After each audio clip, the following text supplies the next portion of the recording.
치매 초기 소견 있음? 내가 치매라니? 내가? 아니야. 70을 넘기고 나서부터 저는 목소리만 들어도 마음의 결을 대충은 알아차리게 되었습니다. 세월이 남긴 주름살 같은 거지요. 다정한 척하는 말 끝에 숨어있는 조급함, 미안하다는 말 뒤에 숨어있는 부탁, 떨림없는 사과 같은 것들 말이죠. 그날 아침도 그랬습니다. 거실 끝 창가에서 난초잎을 닦고 있는데 휴대폰이 테이블 위에서 가볍게 떨렸습니다. 액정 위로 떠오른 이름, 박소영, 둘째, 아들 준호의 아내입니다.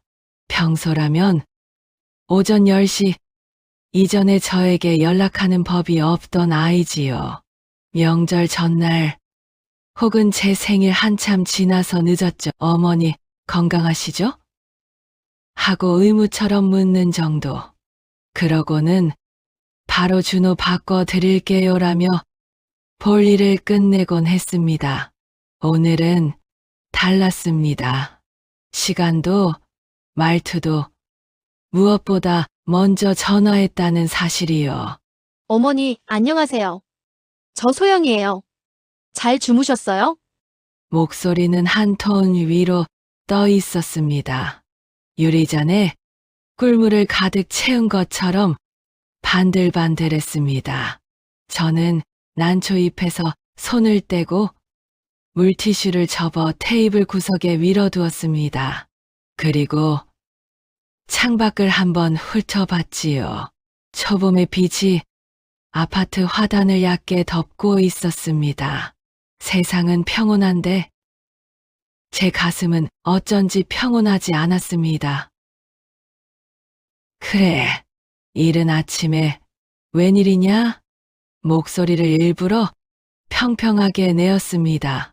반가움을 억지로 붙이는 나이도 지났고 못 들은 척 넘어갈 만큼 둔하지도 않으니까요. 어머니, 이번 주에 대형 병원에서 종합검진 자리가 하나 났대요. 아는 분이 도와줘서 겨우 잡았거든요. 어머니 예전에 허리도 좀 안 좋았고 어깨도 자주 쑤신다 하셨잖아요. 제가 모시고 갈게요. 검사 한번 싹 해두면 마음이 편하잖아요. 검진? 대형 병원. 자리가 났다고? 검진이라 저는 본능적으로 허리를 만졌습니다. 장롱 위에 올려둔 파스 냄새가 문득 코끝으로 스며드는 듯했습니다. 분명 제가 허리 이야기를 꺼낸 적이 있긴 하지요. 겨울 지나 봄바람이 불면 관절이 욱신거리는 건 나이 탓이니 대수롭지 않게 넘겼는데 며느리가 섬세해진 걸까요? 아니면 섬세한 척일까요? 검진이면 동네 병원도 괜찮다. 저는 조심스럽게 한 발 빼보았습니다. 멀리 갈 것도 없고. 아이, 어머니. 소영이 부드럽게 웃었습니다. 웃음도 참 곱더군요. 요즘은 큰 병원에서 미리 봐야 놓치는 게 없대요. 예약 잡기도 하늘의 별 따기인데 제가 어렵게 구했어요. 어머니 생각 많이 했어요, 진짜로. 진짜로 그 말이 제 마음에 걸렸습니다. 정말 진짜일까요? 저는 휴대폰을 스피커로 돌려놓고 한 손은 난초흙을 다듬었습니다. 흙이 마르면 잎이 고단해지고 물을 과하게 주면 뿌리가 먼저 숨이 차지요. 사람 마음도 그리 다르지 않다는 생각을 했습니다. 너무 말라가도 너무 잠겨도 안 되는 것. 그 사이 어딘가에 적당한 숨구멍이 필요하다는 것. 언제냐? 저는 결국 물었습니다. 검진이라는 게 모레 아침이에요. 제가 일찍 갈게요. 어머니는 가볍게만 드시고 신분증 챙겨두시면 돼요. 아, 인감증명서도 혹시 있으면 챙겨두세요. 요즘 병원에서 대리수납 같은 거 하려면 필요할 때가 있더라고요. 제가 알아서 처리할게요. 인감이라 제 손이 흙 위에서 멈췄습니다. 제가 말을 고르기 전에 소영이 재빨리 말을 덧붙였습니다. 아, 꼭 필요한 건 아니고요. 혹시 병원이 까다로우면요. 그 말끝이 아주 살짝 흔들렸습니다. 저는 그때 난초 잎에 묻은 물기를 닦는 신용을 하며 천천히 대답했습니다. 신분증은 알겠다. 인감은 왜 필요하냐? 아, 최근엔 보호자 동의서가 복잡해져서요. 어머니가 혼자 사시니까 제가 대신 서류를 내야 할 수도 있대요. 그럼 준호가 같이 가면 되겠네. 준호 씨는 출장이라 그날 새벽에 나가요. 그래서 제가 모시겠다 했죠. 말이 막힘없이 이어졌습니다. 준비한 듯 매끄럽게요. 통화를 끊고 나니 집이 잠깐 비워진 것처럼 조용했습니다. 텔레비전도 라디오도 켜져 있지 않았는데 벽시계 초침 소리가 유난히 크게 들렸습니다. 싱크대 앞에 서서 컵에 보리차를 따랐습니다. 따뜻한 김이 뺨을 스쳤습니다. 검진, 신분증, 인감, 대리수납 단어들이 물 위로 뜬 빵부스러기처럼 표면에 떠다녔습니다. 한 번 졌으면 가라앉을까? 더 퍼질까? 알 수 없었지요. 장롱 서랍 깊숙이 꽂아둔 작은 봉투, 등본과 도장, 그리고 인감증명 2장, 봉투 겉면에 제가 몇 해 전 적어둔 글씨가 흐릿했습니다. 중요 서류, 절대 외부 반출 금지. 봉투를 그대로 제자리에 넣고 서랍을 밀었습니다. 그때 문득 현관 쪽에서 바람이 스미듯 한기가 밀려왔습니다. 문이 잘 닫힌 것 같았는데도요. 정자 씨 집에 있어요? 초인종 대신 바깥에서 말소리가 들렸습니다. 나이가 비슷한 또래 친구, 같은 층에 사는 박말순 씨였습니다. 저는 서둘러 문을 열었습니다. 말순 씨는 시장 바구니를 들고 서 있었지요. 아침부터 바쁘네. 어디 가요? 시장 좀. 속 안 좋아? 아니, 그 소영이가 대형 병원 검진을 잡았다네. 모레 같이 가자고. 뭐 잘 됐네. 큰 병원 좋지. 말순 씨가 고개를 끄덕였습니다. 그러다 제 표정을 유심히 보더니 낮은 목소리로 물었습니다. 근데 왜 표정이 어두워? 좋은 소식 맞아? 저는 잠깐 망설이다가 방금 전 통화 내용을 대충 들려줬습니다. 인감증명 얘기까지.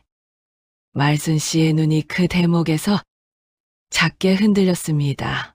인감이 왜 필요하대? 대리수납이니 뭐니 복잡해졌다고. 요즘 병원에서 인감까지 요구하는 경우는 드물어. 신분증 정도면 되지. 혹시 요양보 관련 동의 같은 거 미리 받아두려는 건 아니고? 그 말이 가볍게 던져졌는데 제 가슴에 무겁게 박혔습니다. 말순 씨, 그런 무서운 소리를 왜 해? 무서운 소리로 들렸다면 미안해. 근데 정자 씨, 내가 아는 누구도 비슷한 일을 겪었어. 검진이라고 데려가 놓고 병원에서 입소 상담을 슬쩍 붙이더라. 그분은 미리 준비해서 사인 안 하고 나왔지. 오해면 얼마나 좋아. 근데 혹시 모르니까 그날 나도 같이 갈까? 나는 병원 길 잘 알아. 상담 같은 거 나오면 그냥 사진부터 찍고 나오는 거야.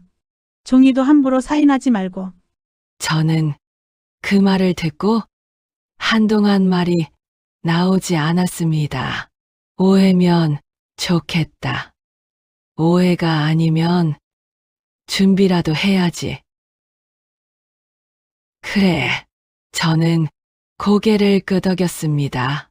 같이 가죠. 모레 아침 번거로우면 됐고. 번거롭긴 친구 사이에. 대신 한 가지만. 오늘 저녁에 서류는 따로 떼어두고 도장은 집에 두고 가. 신분증만 챙겨. 말순 씨는 바구니를 한 번 들어 보이며 싱긋 웃었습니다. 오이나 사러 간다. 먹고 싶은 거 있으면 말해. 오이는 나도 좋아. 그럼 2개 더. 그렇게 말해놓고 문이 닫히는 마지막 순간 저는 말순 씨의 손등을 잠깐 잡았습니다. 고마워. 짧은 한마디였지만 제 마음 안쪽에 묵직하게 걸려있던 돌멩이가 아주 조금 움직였습니다. 집 안으로 다시 들어와 보니 난초잎 위 물방울이 해를 받아 반짝거렸습니다. 저는 그것을 보고 가만히 앉았습니다. 하루 종일 라디오도 켜지 않고 TV도 켜지 않은 채 창문 틈으로 드나드는 바람 소리만 들었지요. 오후가 저물 무렵 주방 시계가 6번 울리고 나서야 전화기를 집어 들었습니다. 화면에는 아침의 통화 기록이 여전했습니다. 저는 우선 서랍 열쇠부터 다른 데로 옮겼습니다. 등본과 인감증명 봉투는 책장 제본 사이로 밀어넣고 도장은 밀폐용기 안에 담아 냉장고 채소칸 뒤편에 놓았습니다. 누가 집을 뒤진다 한들 쉽게 찾지 못할 자리. 이런 걸 미리 생각하게 만들다니 참 혼잣말이 저도 모르게 흘렀습니다. 조명 밝기를 줄이고 거실에 앉아 있으니 천장으로 그림자가 천천히 떠올랐습니다. 저는 무릎 담요를 끌어당겨 덮었습니다. 검진이면 좋겠다. 정말 검진이면 내 몸도 안심이 되고 고마워할 수 있다. 그런데 만약 그 뒤에 말은 소리내어 마저 하지 않았습니다. 입술 사이로 나온 것은 아주 작은 한숨뿐이었습니다. 잠들기 전 말순 씨에게 메시지를 보냈습니다. 모레 아침 8시 1층에서 금세 답장이 왔습니다. 알았어. 같이 가. 휴대폰을 엎어두고 등을 돌렸습니다. 창밖에서 늦은 버스가 한 번 지나갔습니다. 타이어가 무릉덩이를 지나며 만든 소리. 그 소리에 이상하게 마음이 진정되었습니다. 내일은 오늘보다 덜 불안하길, 오해로 밝혀지길, 아니면 오해가 아니더라도 내가 준비되어 있길, 그렇게 기도를 하듯 눈을 감았습니다.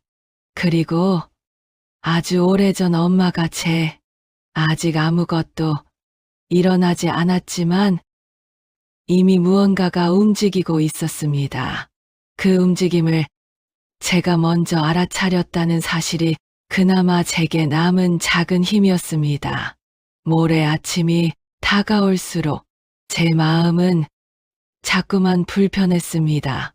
잠을 청해도 금세 눈이 떠지고 텔레비전을 켜놔도 머릿속은 같은 자리만 맴돌았습니다. 왜 하필 지금일까? 왜 며느리 소영이라는 아이는 겉보기엔 얌전하고 단정합니다. 동네 모임에 나가면 사람들 앞에서 늘 깔끔하게 차려입고 어머니 잘 모시고 있어요 하고 며느리 도리를 다하는 것처럼 말하지요. 하지만 그건 어디까지나 남들 앞에서의 모습입니다. 실제로 저와 단둘이 있을 때는 말수가 적은 게 아니라 아예 말 자체를 줄여버립니다. 저를 모시겠다는 태도라기보다 필요 없으니 그냥 조용히 계시라는 무언의 신호 같았지요. 그래서 저는 늘 거리를 두었습니다. 부딪히지 않으려고, 아들에게 괜한 걱정을 주지 않으려고. 그런데 이번엔 다릅니다. 아침부터 전화해 목소리를 부드럽게 바꿔가며 범진을 핑계로 저를 끌어내려 합니다. 그 속에 숨은 욕망은 무엇일까요? 제가 지켜온 이 집, 아마 그것이겠지요. 아들은 모르고 싶어 하지만 저는 압니다. 아파트 값이 오를 때마다 소영의 눈빛이 어떻게 변했는지를. 아들 준호는 또 다릅니다. 어릴 때부터 착하고 성실한 아이였어요. 지금도 제게 자주 연락하고 제 생일도 챙깁니다. 하지만 한 가지, 아내와의 평화 앞에서는 모든 걸 양보해 버립니다. 심지어 저와의 관계마저도요. 그날 저녁 준호가 전화를 걸어왔습니다. 엄마, 소영이가 검진 자리 힘들게 잡았대. 꼭 다녀오셔. 요즘 건강검진 미루면 안 된다잖아요. 목소리는 밝았지만 그 속에 실린 건 걱정이라기보다 아내를 지켜주려는 안도감이었습니다. 내가 아내 말만 따르면 집안은 평화롭다. 그런 단순한 믿음 말이지요. 저는 짧게 대답했습니다. 그래, 더 말하지 않았습니다. 말해도 통하지 않을 것을 아는 나이니까요. 다음 날 아침, 현관 앞에서 말순 씨를 다시 만났습니다. 정자 씨, 얼굴이 여전히 안 좋아 보여. 별일 없어. 그냥 마음이 뒤숭숭해서. 뒤숭숭할 땐 이유가 있는 거야. 괜히 그런 게 아니지. 내가 옆에 있을 테니 너무 겁내지 마. 혹시 무슨 종이에 서명하라 하면 꼭 나를 먼저 불러. 말순 씨는 제게 친구 이상의 존재였습니다. 같은 아파트에서 10년을 넘게 지내며 명절 때나 아플 때 늘 서로를 챙겨온 사이니까요. 저는 말순 씨를 의지했습니다. 그리고 이번만큼은 그 믿음이 제 숨구멍이 되어줄 것 같았습니다. 그날 저녁 혼자 식탁에 앉아 있는데 문득 창밖에서 아이들 웃음소리가 들렸습니다. 놀이터에서 그네를 타며 까르르 웃는 소리. 한때 제 아이들도 저런 소리를 내며 자랐지요.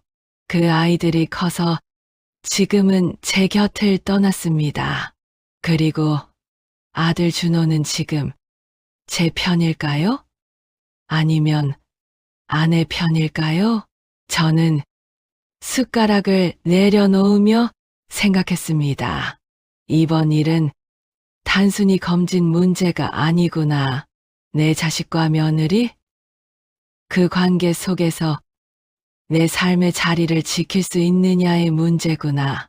창문 너머로 불빛이 하나둘 켜졌습니다. 각자의 집, 각자의 살.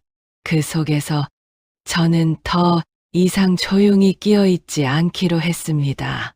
이번엔 끝까지 눈을 뜨고 지켜보기로. 모레 아침은 유난히 공기가 차갑게 내려앉았습니다. 햇살은 맑았지만 제 마음속은 어둡고 무거웠습니다. 전날 밤 잠을 설쳐서인지 눈꺼풀이 무거웠습니다. 그럼에도 불구하고 손에는 작은 가방을 꼭 쥐고 있었습니다. 신분증 하나만 넣은 가방이었습니다. 말순 씨가 미리 당부한 대로 다른 서류는 모두 집에 두고 나왔습니다. 정자 씨, 엘리베이터 앞에서 이미 기다리고 있던 말순 씨가 손을 흔들었습니다. 평범한 이웃의 미소였지만 그날은 이상하게 의지가 되는 얼굴이었습니다. 같이 가니까 든든하죠? 응. 말순 씨가 있어서 마음이 놓여. 제 목소리가 떨린 걸 눈치챘는지 말순 씨는 제 팔을 가볍게 감싸주었습니다. 잠시 뒤 소영의 차가 아파트 입구로 미끄러지듯 들어왔습니다. 검은색 SUV, 반짝거리는 외관, 창문이 내려가자 소영의 얼굴이 드러났습니다. 밝은 화장을 하고 입술에는 붉은 빛이 선명했습니다. 마치 즐거운 나들이라도 나가는 표정이었지요. 어머니 준비 다 하셨어요? 어머, 말순 이모도 오셨어요? 잘 됐네요. 같이 가요. 너무나 자연스러운 인사였지만 그 속에 깔린 억지 친절은 제 귀를 피해가지 못했습니다. 차 안은 진한 방향제 냄새로 가득했습니다. 저는 창밖을 보며 마음을 가다듬었지만 소영의 말은 끊임없이 제 옆을 파고들었습니다. 어머니 검사만 잘 받으면 마음이 편하실 거예요. 요즘은 노인분들한테 미리 요양원 상담도 같이 해주더라고요. 혹시 모르니 준비하는 게 좋다잖아요. 그 순간 제 심장이 철렁 내려앉았습니다. 요양원. 그 단어가 불쑥 튀어나온 것이었습니다. 말순 씨가 곧장 물었습니다. 요양원 상담이 왜 나와? 정자 씨는 아직 혼자 잘 사는데. 아, 그냥 일반적으로 그런 걸 해주기도 한다는 거죠. 제 말은 혹시 모른다는 거예요. 어머니가 건강하시긴 하지만 나중을 위해 미리. 소영은 웃으며 말을 이었습니다. 하지만 저는 그 웃음이 더욱 무섭게 느껴졌습니다. 길은 점점 번화가를 벗어나 대로로 접어들었습니다. 멀리 보이는 병원 건물이 점점 가까워졌습니다. 하얀 외벽, 유리창에 반사된 햇빛이 눈부셨지만 제 눈에는 그 모든 게 낯설고 차갑게만 다가왔습니다. 차에서 내려 병원 로비에 들어서자 더 이상 숨길 수 없는 불길함이 제 목을 죄어왔습니다. 접수대 직원이 소영에게 건넨 서류 이에는 분명히 굵은 글씨로 적혀 있었습니다. 입원 및 장기 요양 상담 안내서. 그 순간 저는 속으로 중얼거렸습니다. 역시 내 예감은 틀리지 않았구나. 로비 의자에 앉아 서류를 바라보는 제 손이 미세하게 떨렸습니다. 숨이 턱 막혀왔습니다. 정말 이 아이들이 나를 이곳에, 그런 생각이 목을 조여오는데 옆에서 말순 씨가 먼저 목소리를 높였습니다. 소영 씨 이게 뭐야? 검진 받으러 왔다더니 왜 이런 서류야? 정자 씨한테 요양원 상담이라니 도대체 무슨 뜻이야? 소영은 잠시 당황한 듯 눈을 크게 떴다가 곧 미소를 지었습니다. 매끄럽고 정돈된 말투가 로비를 채웠습니다. 아이고, 이모도 참. 오해하실까봐 제가 말씀을 못 드렸네요. 요즘은 건강검진할 때 종합서비스처럼 상담을 같이 해주는 거예요. 혹시 나중에 필요하실 수도 있잖아요. 어머니도 알아두시면 좋으실 것 같아서요. 그 말은 얼핏 그럴듯하게 들렸습니다. 옆에서 듣고 있던 직원도 마치 당연하다는 듯 고개를 끄덕였습니다. 맞습니다. 최근에는 예방 차원에서 상담을 곁들여 하시는 분들이 많습니다. 저는 멍하니 서류를 내려다보았습니다. 마치 방금 전까지 가슴을 찔러대던 의심이 순식간에 힘을 잃은 것처럼 느껴졌습니다. 혹시 내가 너무 예민한 걸까? 아들이 말하던 대로 소영이 정말 마음을 열려고 하는 걸까? 제 속에서 흔들림이 시작됐습니다. 하지만 곁에 있던 말순 씨는 쉽게 납득하지 않았습니다. 그래도 그렇지 사람 마음 불안하게 만들 일은 왜 말도 없이 준비했어. 정자 씨도 놀라잖아. 소영은 두 손을 모아 제게 다가와 앉았습니다. 어머니, 정말 죄송해요. 괜히 놀라셨죠? 저도 효도 한번 해보려다가 괜히 일이 커졌네요. 어머니가 오래오래 건강하게 지내시길 바라서 저 나름대로 준비한 거였어요. 그 말에 제 가슴이 덜컥 내려앉았습니다. 효도라. 그렇게 말하는 아이의 얼굴을 보니 정말 잠깐은 믿고 싶은 마음이 고개를 들었습니다. 그 순간 말순 씨가 제 팔을 살짝 눌렀습니다. 그 눈빛은 말하고 있었습니다. 방심하지 마. 뭔가 더 있다. 저는 작게 고개를 끄덕였습니다. 소영의 부드러운 미소는 여전히 눈부셨지만 그 속에서 이상하게도 차가운 그림자가 어른거리는 듯 보였습니다. 병원 검진을 마치고 나오는 길. 저녁 햇살이 곡도 창으로 길게 들어와 제 그림자를 길게 늘어뜨렸습니다. 몸은 분명 아무 이상 없다는 결과를 받았지만 제 마음은 오히려 더 무거워졌습니다.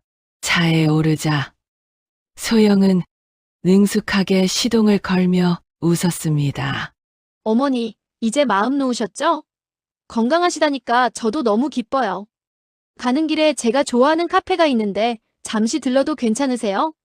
그 미소가 어쩐지 어색하게만 보였습니다.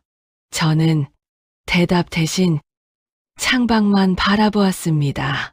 가을 바람에 가로수 잎이 흩날렸지만 제 마음속에는 싸늘한 바람이 불고 있었습니다. 옆자리에 앉은 말순 씨가 살며시 제 손등을 잡았습니다. 정자 씨 아까 서류 말이에요. 나 그거 그냥 넘어가면 안 된다고 생각해. 효도라고 하기엔 너무 치밀했어. 그 말에 심장이 한번 크게 내려앉는 듯 했습니다. 치밀하다니 무슨 뜻이에요? 제 목소리는 떨리고 있었습니다. 말순 씨는 눈길을 피하며 낮게 속삭였습니다. 내가 괜히 남의 집 일에 참견하는 걸까 싶어서 망설였는데. 사실 나 얼마 전에 소영 씨가 부동산 근처에서 누군가와 얘기하는 걸 본 적이 있어요. 그때도 어머니 집이라는 말이 흘러나오더라고요. 그 순간 제 등골이 오싹하게 식었습니다. 소영이? 부동산? 머릿속에서 수많은 조각들이 부딪혀 날카로운 파편이 되어 꽂혔습니다. 차 안에는 라디오에서 흘러나오는 가벼운 음악이 울려 퍼지고 있었지만 제 귀에는 그저 불길한 북소리처럼 들렸습니다. 옆에서 운전하는 소영은 아무렇지 않게 노래를 흥얼거리고 있었습니다. 그 평온한 모습이 오히려 더 섬뜩했습니다. 저는 눈을 감고 속으로 되뇌었습니다. 아니야. 아직 단정 지을 수 없어. 하지만 뭔가 있다. 분명 뭔가 있다. 말순 씨는 다시 제 손을 꼭 쥐며 말했습니다. 정자 씨, 내가 혹시 잘못 본 걸 수도 있어. 하지만 혹시라도 몰라. 지금부터라도 마음 단단히 먹어야 해. 그 순간 저 멀리 카페 간판이 보였고 소영은 경쾌한 목소리로 말했습니다. 어머니, 저기에요. 금방 내려서 따뜻한 차 한잔해요. 저는 입술을 꽉 깨물었습니다. 차에서 내려 카페로 향하는 발걸음이 유난히 무거웠습니다. 마치 그 문을 열면 제 인생에 또 다른 시험이 기다리고 있는 듯 했으니까요. 카페 안 따뜻한 커피 향이 피어오르고 잔잔한 음악이 흘렀지만 제 심장은 한겨울 얼음처럼 식어 있었습니다. 소영은 주문한 음료가 나오자마자 가방에서 또 하나의 봉투를 꺼내더니 제 앞에 조심스레 내려놓았습니다. 어머니, 사실 오늘 꼭 보여드리고 싶은 게 있었어요. 그 말투는 여느 때보다 부드러웠지만 손끝은 묘하게 긴장으로 굳어 있었습니다. 저는 불길한 예감을 느끼며 봉투를 열었습니다. 안에서 나온 건 제가 오전에 받은 건강검진 서류와 비슷한 문서들이었습니다. 하지만 맨 위를 본 순간 제 호흡이 멎었습니다. 경도 인지장애 치매 초기 소견 있음. 굵은 활자가 제 눈을 사정없이 후려쳤습니다. 이게 뭐냐? 제 목소리는 떨렸습니다. 소영은 기다렸다는 듯 길게 한숨을 쉬더니 고개를 끄덕였습니다. 어머니 놀라셨죠?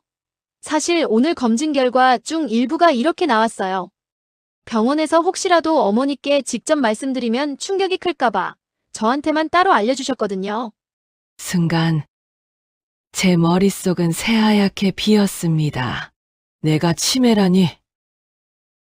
내가 평생 책을 벗삼아 살고 기억력 하나만은 남보다 자신 있었다고 생각했는데 말순 씨가 바로 제 옆에서 문서를 낚아채더니 날카롭게 외쳤습니다.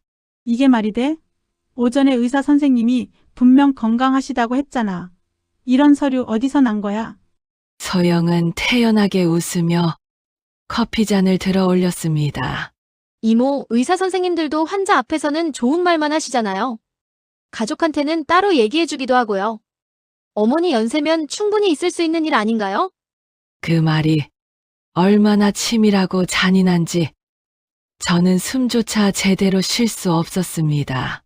마치 제 존재 자체가 제 기억과 정신이 송두리째 무너져 내리는 듯했습니다.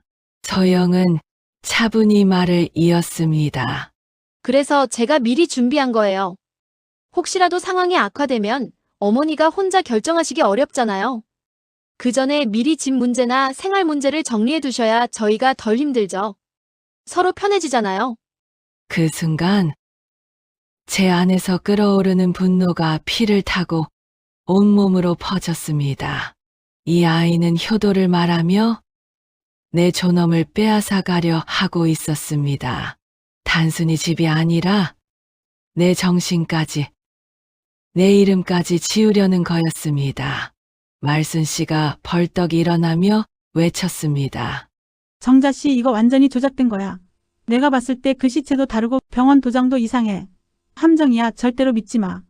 저는 서류를 부들부들 떨리는 손으로 움켜쥐었습니다. 눈앞이 흐려졌지만 한 가지는 분명해졌습니다. 이제 이 아이의 웃음과 눈물이 모두 가면이라는 사실. 그리고 이 순간부터 나는 절대 더 이상 흔들리지 않겠다는 결심. 저는 치를 떨며 종이를 구겨버렸습니다. 그리고 조용하지만 단호하게 말했습니다. 내 기억은 아직도 또렷하다. 내가 어떤 아이인지 이제는 잊을 수가 없겠어. 카페 안 공기는 얼어붙었고 소영의 미소는 굳어져 갔습니다. 며느리의 눈빛 속에서 이제는 더 이상 가릴 수 없는 탐욕의 본색이 번뜩였습니다. 며칠 뒤 아들 민수와 며느리 소영이 집에 들렀습니다. 겉으로는 과일과 반찬을 챙겨오며 어머니, 건강은 좀 어떠세요? 하고 살갑게 굴었지만 나는 속으로 알 수 있었습니다. 그들의 방문이 순수한 안부, 인사 때문만은 아니라는 걸. 그날 저녁 나는 장을 보기 위해 잠시 밖으로 나갔습니다. 무거운 장바구니를 들고 골목을 돌아오는데 낯선 기운이 스쳤습니다. 집 앞 골목에 검은 승용차 한 대가 세워져 있었고 그 안에는 낯익은 얼굴들이 보였습니다. 운전석엔 아들 민수, 옆에는 며느리 소영, 그리고 차 밖에서 그들과 서류를 주고받으며 대화를 나누는 중년 남자 한 명. 귀에 익은 목소리를 듣는 순간 나는 곧바로 알아차렸습니다. 부동산 사장이었습니다. 며느리의 손에는 두툼한 서류 뭉치가 들려 있었습니다. 내 심장은 서늘하게 내려앉았습니다. 나는 장바구니를 들고 최대한 태연한 척 현관문을 열고 들어갔습니다. 그들이 차에서 내 모습을 보지 못하게 일부러 돌아가는 길을 택했습니다. 그날 저녁 며느리 소영은 아무 일 없었다는 듯 억지 미소를 지으며 식탁에 반듯하게 깎은 과일 올려놓으며 말했습니다. 어머니, 요즘 어머님 건강이 걱정돼서요. 편히 사실 방법을 같이 생각해봤어요. 식탁 위에 내려진 서류 뭉치, 빛나는 내 인감 도장 자국. 나는 숨이 막혀 손끝이 떨렸지만 눈빛은 결코 흔들리지 않았습니다. 이게 뭐냐? 난 이 서류를 처음 보는데 도장을 찍은 적도 없고. 차갑게 던진 내 말에 소영의 입술이 파르르 떨렸습니다. 그러나 곧 고개를 들며 잔뜩 부드러운 목소리를 흉내냈습니다. 어머니, 예전에 깜빡하고 찍으신 거 기억 안 나세요? 나이 드시면 그럴 수도 있죠. 소영이 내 앞에 위조된 계약서를 내밀었을 때 제 심장은 잠시 얼어붙는 듯 했습니다. 그러나 저는 더는 대꾸하지 않았습니다. 그날 밤 혼자 이불 속에서 눈을 감지 못하고 뒤척였습니다. 억울하고 분노스러웠지만 어디서부터 어떻게 이겨내야 할지 막막했습니다. 바로 그때 나직은 노크 소리가 들렸습니다. 문을 열자 제 평생 친구 말순이가 서 있었습니다. 정자 씨, 그냥 넘어갈 수가 없어서 왔어. 내가 이걸 들었거든. 그녀는 제 손을 꼭 잡으며 조심스럽게 휴대폰을 내밀었습니다. 며칠 전 시장에서 며느리랑 부동산 사장이 통화하는 걸 우연히 들었어. 수상해서 녹음을 해뒀지. 들어봐. 휴대폰 스피커에서 차갑고 선명한 목소리가 흘러나왔습니다. 인감은 이미 확보했어요. 어머니는 아무것도 몰라요. 걱정 마세요. 계약만 끝나면 바로 처리하죠. 제 가슴이 쿵 내려앉았습니다. 그러나 이번에는 분노가 아니라 확신의 떨림이었습니다. 말순아, 고맙다. 이번에는 내가 반드시 끝을 보겠어. 며칠 후 저는 아들과 며느리를 불렀습니다. 탁자 위에는 그들이 들이민 위조 계약서가 놓여 있었고 저는 말없이 휴대폰을 꺼내 재생 버튼을 눌렀습니다. 인감은 이미 확보했어요. 어머니는 아무것도 몰라요. 걱정 마세요. 계약만 끝나면 바로 처리하죠. 방안이 순간 얼어붙었습니다. 민수는 얼굴이 새하얗게 질렸고 소영은 눈을 크게 뜨며 다급하게 외쳤습니다. 어머니, 이거 조작이에요. 제 목소리 아니에요. 어머니, 요즘 기술로 목소리 합성 같은 거. 그 뻔뻔한 발뺌에 제 속에서 치밀어 오르던 분노가 폭발했습니다. 저는 벌떡 일어나 소영의 뺨을 힘껏 내리쳤습니다. 내가 어디서 거짓을 입에 담니? 내 눈앞에서 또 속이려 드는구나. 소영은 얼굴을 감싸주며 말을 잇지 못했고 민수는 눈을 감은 채 고개를 떨궜습니다. 방 안은 숨막히는 긴장으로 가득 찼습니다.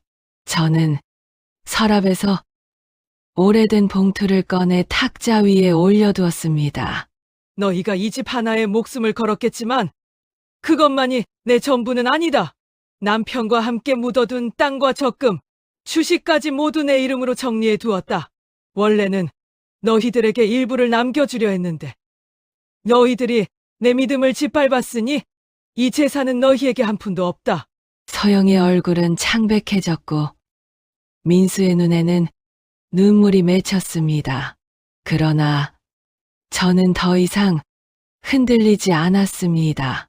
며칠 뒤 저는 아동시설과 노인복지관을 찾아가 모든 재산을 기부했습니다. 아이들이 따뜻하게 자라야 하고 어르신들이 외롭지 않아야 합니다. 제 인생이 그렇게 쓰이길 바랍니다. 집으로 돌아와 창가에 앉아 석양을 바라보았습니다. 지난 세월 동안 자식만 믿고 살아온 제 삶이 허망했지만 이제는 후회하지 않습니다. 저는 제 힘으로 다시 일어섰고 제 선택으로 세상에 작은 울타리를 만들었습니다. 이제 나는 자유롭습니다. 내 인생의 주인은 누구도 아닌 바로 나 자신입니다.